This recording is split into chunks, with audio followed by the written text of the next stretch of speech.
mock or sham battles were frequently held where veteran soldiers in the regiment were designated as the attacking force, and the remainder of the troops were assigned as the defenders. These mock battles were practiced over and over until the soldiers were confident in their individual roles. This mock or sham battle, practiced in the 18th century, is illustrated here today. Under the close supervision of non-commissioned officers, a body of light infantry skirmishers happen upon the encampment and proceed to harass the unsuspecting regiment. I call your attention to the left of the performance field, where a small body of skirmishers are now positioning themselves using the natural terrain. From this vantage point, these selected troops immediately assault on the regimental encampment. The first body of skirmishers enter the mock battle scene and immediately take up arms. The first shots will alert the encampment. The defending officer will call the regiment to arms in order for artillery support. The 18th century saw the development of linear warfare, the deployment of bodies of infantry in tight formation, firing in volleys and then charging with fixed bayonets. Tactics like these were employed during the American War of Independence and most dramatically in Britain's wars with France at the end of the century. The success of linear warfare depended greatly on drill and discipline.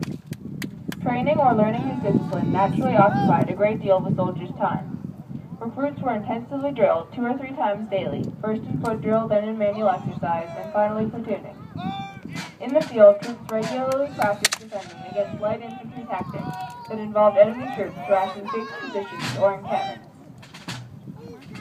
The aims of skirmishing were to disrupt enemy formations by causing casualties before any main battle, or to tempt the opposing infantry into attacking prematurely, throwing their organization into disarray. Skirmishers could also be effectively used to surround opposing soldiers when the enemy was found in an encampment or when their numbers were fewer. Due to their mobility, skirmishers were also valuable for reconnaissance, especially in wooded or covered areas. The tactical employment of skirmishers was relatively straightforward.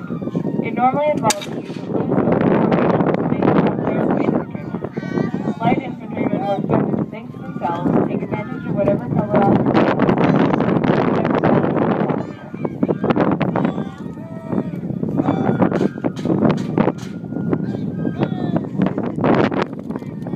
Under the command of Lieutenant Thomas Woolworth, a Royal Artillery gun crew wheeled forward a 1797 John Henry 6-pound muzzleloader.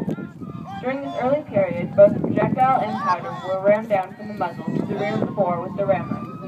All guns were manufactured in either bronze or iron. Each gun sat on a carriage that was designed specifically for its use. The field carriage was designed for mobility. Cannons mounted on carriages with large wheels allowed them to be moved quickly. The variety of projectiles which were fired from the cannons were usually of 4 different types: ball, shell shot, and incendiary. The selection of projectile was based on the nature of the terrain and the composition of the enemy force. Chain shot and bar shot, for example, were used against large bodies of men, where the effect would be devastating. Also in use today are 2 6-pound mortars set atop the emplacement. Mortars are shell guns suitable for high-angle fire. The primary purpose of mortars was to drop shells behind enemy fortifications, or to rout enemy troops using higher ground. Mortar shells were filled with small shot, balls, and other anti-personnel devices. At times, these allowed the shell to explode just partially. Records indicate that the well-trained Royal Artillery gun crew could achieve a rate of fire of 5 to 8 rounds per minute. Each man on the gun crew learned all to fill slots vacated by the dead or wounded. During the Napoleonic Wars, skirmishers played a key role in battles, attempting to disrupt the main enemy force by firing into their closest packed ranks, and by preventing enemy skirmishers from doing the same to friendly troops. As the skirmishers generally were spread out and were able to take cover behind trees, houses, and other obstacles, they were harder targets to hit with small arms and artillery fire. Defending the encampment is the Grenadier Company of His Majesty's Royal Newfoundland Regiment of Foot. Initially designed to shock troops, the British Grenadiers were the elite of the regiment. They were a reserve of experienced soldiers specifically charged with guarding the battalion's flanks in battle. They were fast-moving troops capable of assaulting or defending fortifications, or protecting troops on the march. Experienced British infantrymen could load and fire their flintlocks 3 to 4 times per minute on a round without command.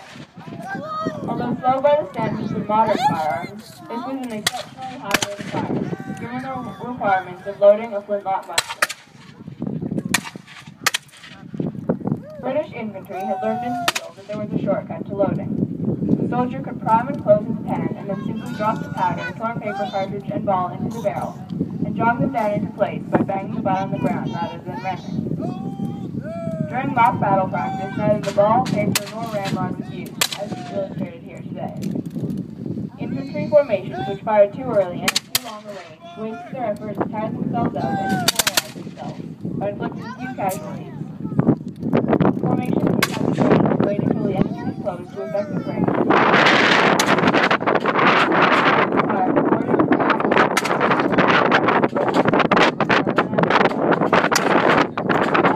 There would be no break in the fire, and every platoon would fire at least 3 times per minute.